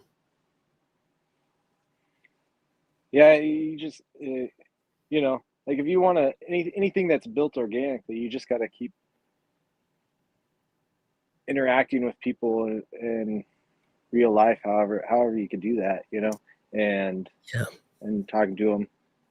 Dan Janzema says, I'd like to see some more creative and even business collabs in the TLC. So if you look at like the trajectory of, say, like Symbolic World Press, that's like they are moving rapidly into kind of the marketplace, as opposed to out of the Dialogos and like Universal History. They're moving into this business side of answering through works. I know Martin Shaw's collaborating with them on the Holy Grail, or no, King Arthur, this coming up new year, but also obviously the fairy tale books that Peugeot's putting out. Really like crazy, talking about collaborations. He's collaborating with Heather Paulington, who is she's done work with Disney, like big time work with Marvel and Maleficent, like doing art design for that. And she's working with him in his books. So it's like big time stuff. I met her at ARC, talked about that. Yeah, I think this is what is interesting about this this specifically, because I've pushed here. This is where like Luke would be like, no, the corner is, it can't be that. And maybe it shouldn't be that. It should exist as a commons, as its identity, as a relationship to that related to the digital space. But if you look at like what Cale Zeldin has done this year, he's pushed into this with, he's developed courses. He's done one on Dante, and he did one on Dickens' Christmas Carol. Speaking of, we should have given him a shout out earlier in the stream. And so, yeah, there were people that supported my work going to ARC related to this. There were some kind gifts given to help me buy some microphones. My channel membership, people that support that work. I made a comment like kind of off the cuff, like, oh man, my my that was my Uber budget's going to be blown for this, and someone sent some support for that, and that's kind of small scale stuff, but related to in kind of an independent work, it went a long ways. So yeah, I think that's kind of been hey Teo, a question. Kind of the collaborations that I've done with Philosophy Portal, I feel like has been something a little bit along that lines for me. So what's up, Teo? Merry Christmas. Merry Christmas. Happy New Year. Happy New Year. I just wanted to come on to say well done, Christian, and thank you for your 2 years of service in this corner of the internet. Thanks, man. I appreciate you saying that. Yeah, for sure. And of course, I'm curious about which direction your senses is telling you the culture in general is moving towards, because you're now somewhat of an expert. You've spoken to enough people to get a sense of how the YouTube game works, and there seems to be always a wave that's mainly speaking because I've been following Benjamin Boyce's the wave he's following and finding that very interesting. I'm like, I know some of the names, like it was Parlato, and this was a person who like you couldn't say online without your channel like get messed up, was Dugan, which Yarvin was being influenced by, and then Nick Land is another person that's been in these conversations. They're all talking about big time culture shifts in the West. You as a talking about the white boy revolution, as you put it, quoting you, and that it is that part is interesting. I haven't had like that many direct conversations other than like boys online about that stuff, but it really does go back in my mind to like Gamergate, and the big person who is like the godfather of that is Sargon of Akkad, Carl Benjamin, and he's a part of that. He goes to church now. Curtis Yarvin just posted on Twitter like a few days ago. He's like the road to orthodoxy, and he posted a picture of like baby, like a car seat, and he's like at an Orthodox church with his family or something. So I mean, that's another piece of just let me pop in there for a second, because go that's for interesting. Sargon's sort of Christian adjacent, Curtis Yarvin's slowly becoming Orthodox. There has been a Christianization of the Gamergate movement to an extent. Yeah.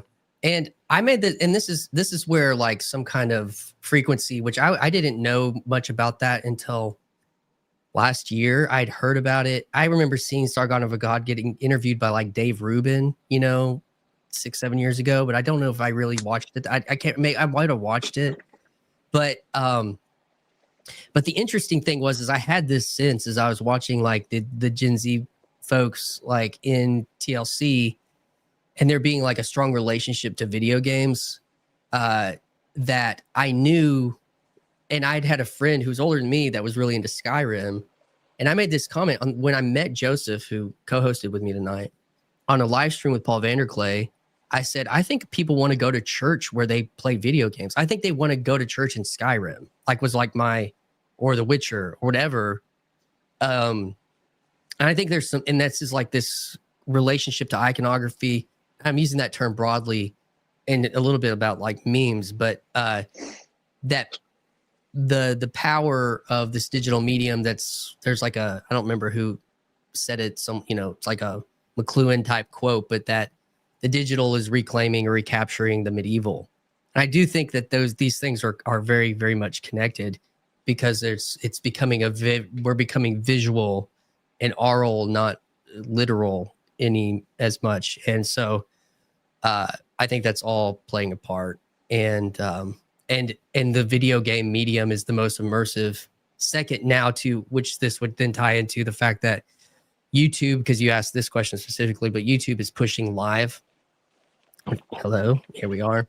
It's pushing live as a preferred medium, and I think like if you look at Justin Bieber, he's like basically turning into a Twitch streamer on purpose, and he just did like a live Christmas concert on Twitch, or, on his live stream stuff, because he's trying to follow culture, and stay relevant. And live is where the highest level of novelty now is, and I mean, the Corners of a great example. I mean, they've been doing that before Bieber, or whoever. But live is, and I think Luke's channel is a great example of that being a really important, wave in culture. And I saw Jonathan Peugeot did a live stream the other day. He's like, I'm going to try this out. And I think that ultimately you build up that culture. There's also the financial incentive of like doing super chats. That is another revenue stream for monetizing what you're doing. And it also builds high levels of relationship to your community that's forming. So we should expect more live stream from Christian next year. Well, I don't know. It's a hard one. It's hard for me. I'm not as, it doesn't, I've done, 150 podcasts almost. Like it's kind of, it's a different medium. Like it takes a different kind of, I'm doing a lot of listening. This is a lot. You have to do a lot of improv, or whatever. So, sorry, go on, Elson. Wouldn't be a corner if we didn't mention Grizz's solution would be paintball for Jesus. That's a good point. And the fact that he was early to live would also say that too. And he's like in that, Gamergate, like there's also, just like I said, there's a relationship to Twitch. There's a relationship to all of that, how we are rapidly moving into this, this type of digital relationality as well. So I think that live idea is a really good, like it's a really good insight from you, because that's that's why they pay so much for sports. Like the TV people pay so much for sports now, because it's one of the only like events people will turn in live, and you actually know that the advertisers will actually see the event. You just watched. I remember like all the A-list, quote unquote, old A-list actors doing Super Bowl commercials. It wasn't creativity. With the Super Bowl commercials were about creativity, but now it's like, please, I want to get eyeballs on me. Like my brand is, I need more people on my brand, and this is the only place like you're saying that people felt like they can get eyeballs. So, Teo, were you going to say something else along those lines? I can't remember. You were going somewhere. I don't remember, but I'll come back. You guys keep going. I gotta go. I have my headphones are hand-me-downs from my wife, and so they only last about 30 minutes. Gotcha. It's nice to connect with you, Olsen, and we'll see you around. Nice to meet you, bud. Merry Christmas, Happy New Year. Yeah, man. So are you muted, Christian? No, I'm not. I shouldn't be. Can you hear me? Hello? I don't know. I'll let chat decide. Could be me. That's weird. Check 1 2, check 1 2. Oh, that's cool. Olsen lives close to Nick. Let's say it's a double-edged sword. It's somewhat satisfying too, and exhausting. Creativity, see, bleeding. Yeah. Chad, that was whenever Teo said, let me know if CBAC's audio good. You may need to come back and go back in, Teo. But Chad's point was like, so creativity has always been a weird thing for me. And with this whole process, it's like, if you're constantly trying to be creative, it'll burn you, and you have to develop systems. And like if you want to do something with a form of longevity, and this would be where like live streaming, a lot of the live streaming thing actually comes from, and even this is to this point of how this is even operating, but like the chat giving the feedback to interacting is an important part of that. And so because to come up with creative, like, hey, let's do a live stream on, this was like a collaboration. Even like the first hour we did Christmas with Joseph was from a conversation. And then it was like, okay, well, let's do kind of tie in like a year in review, which is like something I watched Chris Williamson do a lot. He does these kind of review check-ins and stuff, and it's good and it's healthy to take a moment to kind of like not just be like where you're going, but where you're coming from. But the creativity, like if you're constantly trying to do something creative, that's like with even like thumbnails, like you get a format and a brand.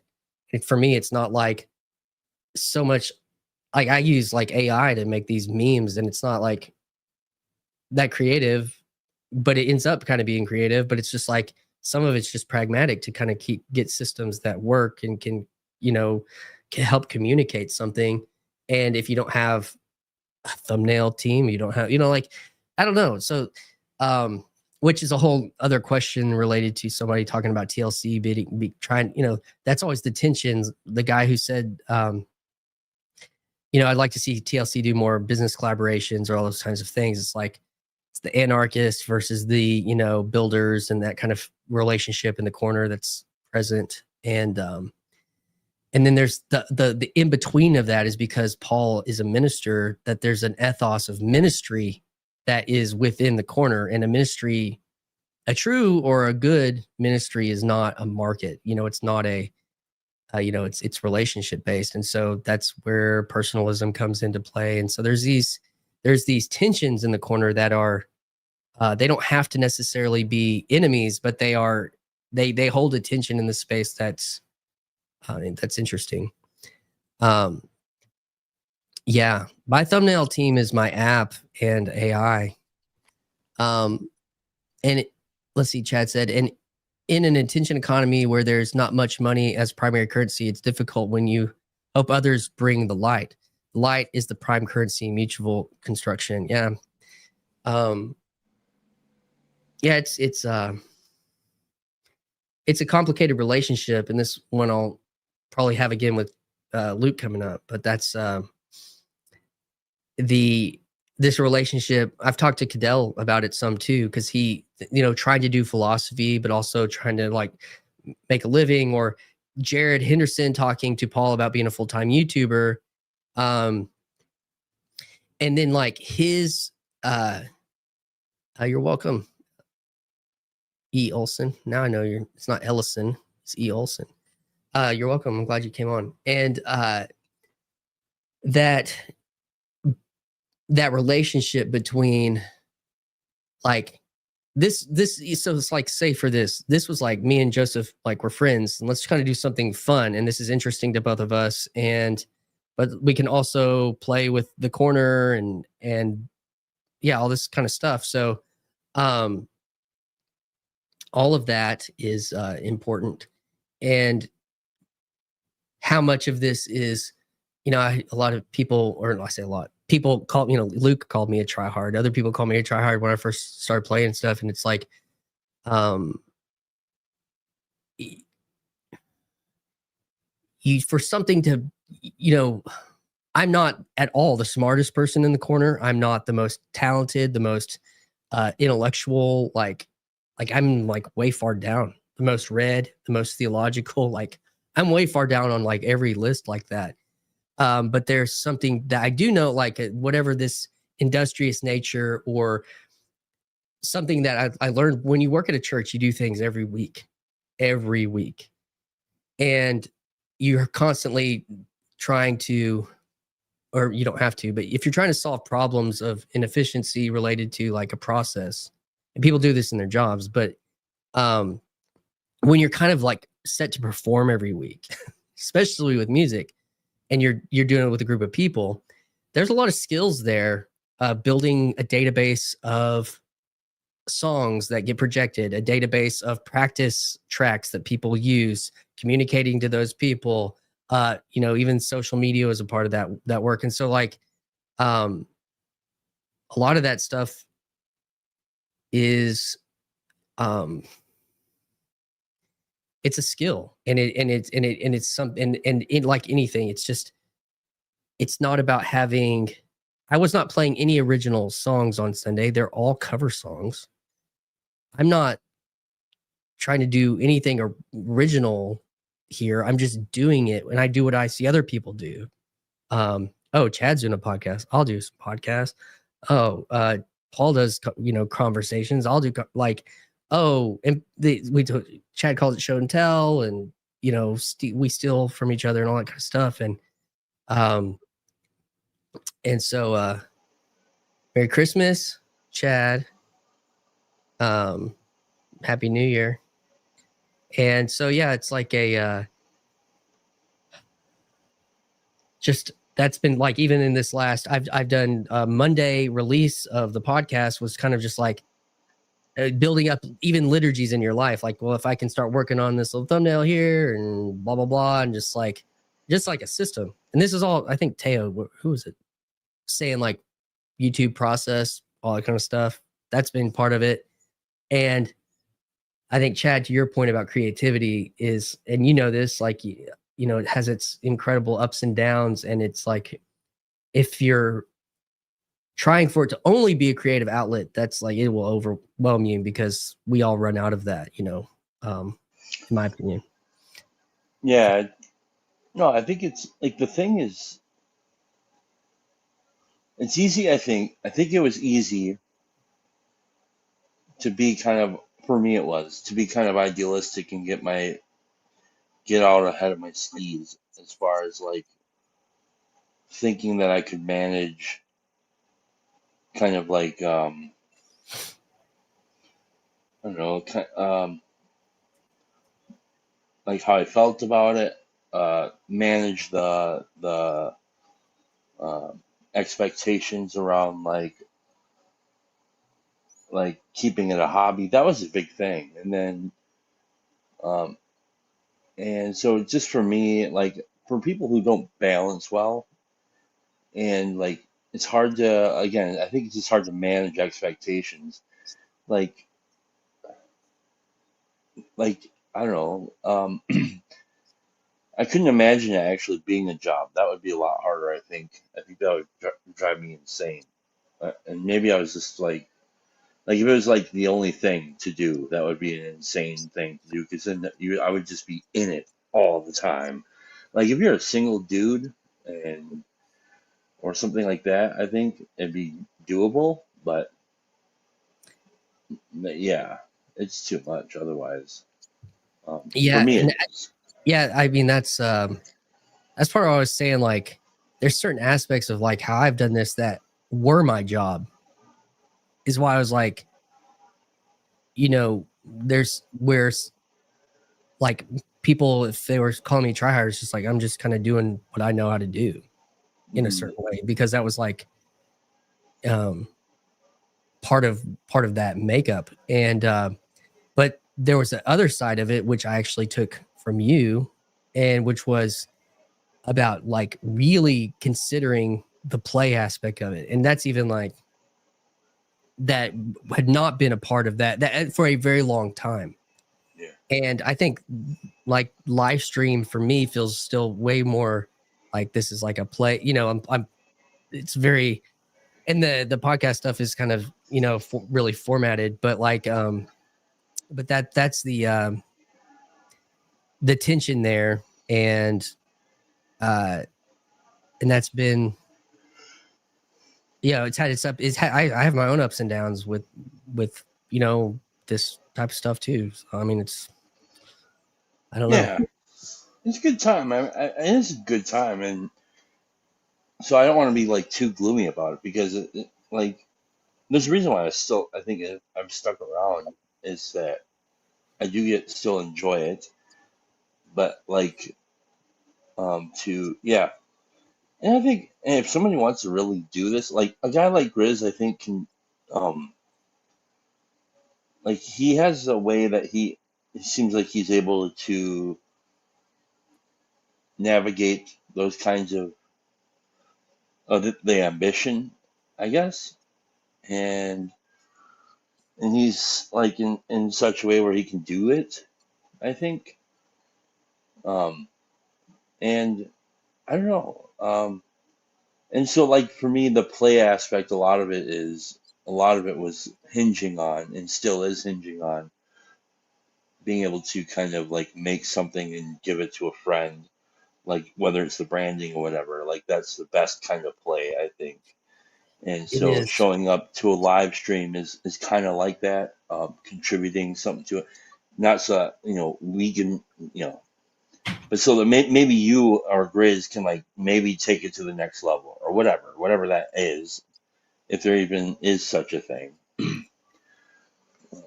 But yeah, I think that's cool. Ambition is you said something about like handle ambition, but like that is, I mean, that's a spirit, and it like is related to this all, so 700,000 YouTubers, Jared Henderson, like Grim just shows up, of course. uh that's how YouTube knows when to shoot it to your attention. And I remember the thing for me related to the corner is that so many of the pieces related to kind of having like a before and after of dealing with these spirits in my life in very similar ways, like running social media and seeking a notoriety and callbacks and all these kind of things with my band and ministry and all that kind of stuff, was that ambition was a shadow that I would not name. And I actually had to pretend like it wasn't there so that I would appear pious. And so like coming into this space, like I remember when Jordan Hall was like, yeah, I'll have a conversation with you. I just like, I felt all of that just came like, Yeah. And there's been other times and other ways in other conversations where that's played heavily. And there's people abandon, people leave behind, people hierarchy, Paul's hierarchies bind and blind. Like that's not directly related to ambition. There's some Dunbar stuff. There's all sorts of reasons for that too. But like, there is you will sacrifice relationship, when people sacrifice relationships for status, that's ambition. And with this stuff, like, trying to be faithful to something, like to people, showing up and not sacrificing relationships for other relationships just for the sake of status. Like those things are still at play. That stuff's all real, but there's a way to navigate those that like where your aim is in the right place with that. And I've been in situations related, because TLC, like I mentioned earlier, being birthed out of Paul in a sense is like it's ministry, it's very ministry ish. And as a result, like I have, like, that was like my whole vocation and call, like all of that stuff. So coming into this, like I said, the before and after, it can't like that. I just have like, I don't know, spidey sense red flags from myself, from the shadows. And the best way to deal with them is to name them. And like so when I hit 500 subscribers and I was like, I'm going to turn on membership so I can make some money on here, I named it. I just said it. And because it was like, if I don't, if I act like that's not something I'm interested in and I don't name it and I don't like, it will be a shadow inside of me. if I try to out holiness, something like that, but that doesn't mean that this is all about mammon. That's just literally just like, hey, this is something I know, like, and YouTube, and it's part of the game too, that YouTube, you know, like in the studios, it's a game, like they've got it set up like a game and stuff. So it's like you get 500, you get 1,000, you know, whatever. Benjamin Boyce is like, can we get to 100,000? I want my plaque. It's a game, like, Yeah. and so like there's like has to be an acknowledgement of that relationship, or else I think it eats you from the inside. And it, Yeah. But then I think yes, and then but here's the thing: once you acknowledge it and you name it, like I think it changes the dynamic of the thing. It goes from maybe, I mean, it's more like explicitly pro publicity or something like that. Like because yeah, it's like okay. I'm thinking about this in terms of like this. Like, can you imagine spending like the next, let's just say hypothetical, 5 years talking about the same stuff we've been talking about the last 5 years? I mean, it's kind of like this just kind of circling. And I think that's why like the lurkers coming out, they help tremendously because they bring in a fresh perspective. Sometimes even a fresh perspective from an old topic that's been covered already, and so it help us to revisit things. So in that way, I think it's interesting. But like, I don't know. Yeah, it's interesting to me because like, well, for me personally, my own personal um, journey is kind of deleting stuff and then kind of stepping away and trying to be in the light less, and then doing something like Substack. That's just like a desperate, um, uh, some desperate action that I can take to still try to connect with the hobby aspect of the thing and still be creative. yeah. Um, and knowing damn well that I'm not a good writer, so there ain't no way I'm going nowhere with the thing. So that helps, and then like having an intimate relationship with that sort of thing helps. Because like I don't need my attention to be like thinking about what is it that I'm gonna write about today. You know what I Mm, mean? Like it's like this is my own personal yeah. interaction with the play thing. So then I can just go to work and then come home and be dad and stuff, you know, and then like partake and contribute in the other fellowships that I'm part of on the ground in the you know, physical space. So, but yeah, I'm just thinking uh, like even I'd like to even ask like Joe Rogan, like what would you do? Like, can you imagine doing this for another 5 years, Joe? What are you Yeah. gonna do? I mean, I think that's, I mean, he has the ability, he can ramp up or slow down as he pleases. I think, you know, he'll lose stat, and he's a competitive person. There's no doubt that he likes seeing his name roll up to #1 every few weeks. That's just human or whatever. I think the thing that, like you mentioned hobby several times, like I don't know, like I've never had a hobby that I didn't try to like that it doesn't become something.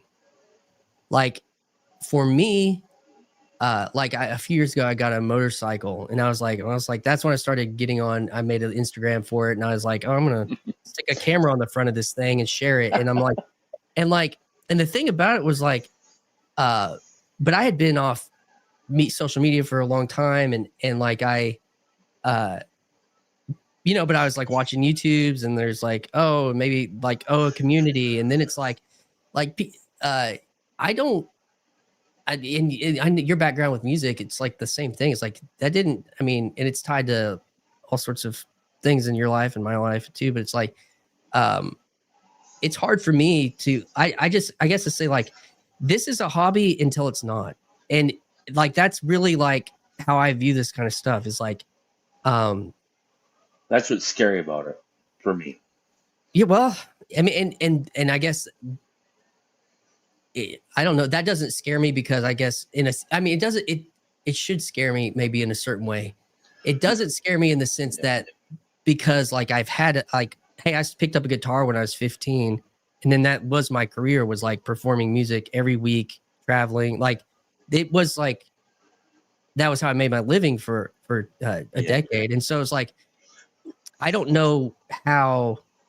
Not like I'm not making a living off of YouTube by far, by any stretch of any kind of. I mean, I've got like 13 members. That's the only money I make on. It's like, do the math. It's all out there for you. Yeah. It's like, But for but me, like the music being for me, music was a dream. yeah, And then when the reality of the dream hit, it made dreaming really difficult. And so then but I also at that time realized that I don't hobby well. Like I tried to do these different hobbies, and it's like I'm not built for hobbies. well, yeah, I'm ambitious in a I'm way. saying the same thing. Yeah, and I can't help it. Like, and that's what scared me because like I don't have room to be a dreamer, really. Like I Mm, really want to be like I want to watch my daughter dream. You know, like I dream about like um still being married in like, 30 years. Like that's a good dream. And so and that's gonna be difficult for me because I'm a fucking yeah. dickhead, I and guess it's like my question is why can't they all be good dreams? You know, yeah, this could something like this could still be a good dream, like even for myself. Like, and it's not that I have yeah, I'm some altruistic 100% like, oh, but like that's just kind of how like talking about that shadow, like if it, I mean, Jung says this, and I don't know if I 100% believe this or how to interpret this completely. He's like, one of the greatest gifts you can give your child, and I don't know if he was a good parent. I don't think he was a good husband. So that sometimes I don't know how to like take this, but it's like, is an unlived life or something like that. And like, because in a certain way, like, do we have the opportunity to offer our kids like the imagination to dream in a kind of way? I don't know. Like, you know, my son asked me in the drive-through tonight because I was thinking about this. He's like, how do you get your video if you upload a video on YouTube? How does it get on the TV and a phone? Do you go and put it on he doesn't know how the internet works. He's like, did you go put it on the TV? Did you go put it on this phone? I was like, no. I was like, it's an app. And he's just asking me a genuine question about something, like, and it's not because I'm but it's like, he just, you know, like he sees me do something that I'm interested in, but I don't know if he'll be interested in that. He's really interested in karate, you know, and Harry Potter, and like, and so I'm trying to encourage that, like, for him to pursue something maybe in a like I long for him to pursue something with the kind of passion that I pursued, something like with like that's actually something I hope for him. yeah, And so I don't know where that leaves. Like that's again talking from my personal space on that. If it's like that like I said with that Jung quote, and I don't know if that's because there is like, well, if this is all ambition or selfish desire, then you don't want that to be like the driving force of their dreams either. So, but I don't think like, is there a place where a certain kind of like was Christ ambitious? And of course, I don't want to turn this into like for the cross. Like there's a whole question, but it's like, there's an old Michael W. Smith song from the 80s or 90s. Like, it goes, nobody knew his secret ambition. Nobody knew the whatever the next line was. And I think like you know, he had a big plan or something. And I'm not talking like big, not necessarily mean like money and success. I'm just meaning like, and if that's the main driver, then you know you're gonna burn out on that regardless, or it's gonna lose all its meanings. But it's like there's, you know, is there a properly ordered ambition to things, you know, career and vocation and family? Like, it's like when you're outlining like the dream for your family, is that like ambition for your family? Like, I don't know. I'm just, yeah. Man, I told my wife I'd do 15 minutes, so I have All right. maybe a Well, I minute. think I told my wife I'd be done 15 minutes ago too. So Well, I mean, I have to go to my day job tomorrow, right? And I'm there's very that. ambitious with that, and that's a good, you know, and It there's is. something stable there, and there's stability in as much as it's possible, I guess, you know, like at this point, and who knows what tomorrow brings. So I don't know. Who I'm knows? not afraid to say that, you know, like, yeah, I'm ambitious in that I'd like to have a stable life for my family.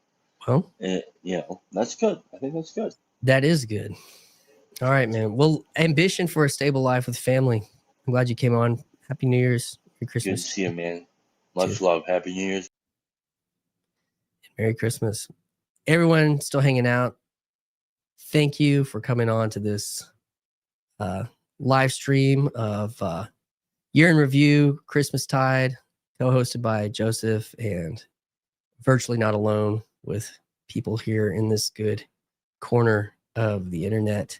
So we'll leave you everyone with a Christmas jingle. Don't forget, we are in the tide of Christmas, and Happy New Year, everyone. Thanks for hanging around tonight.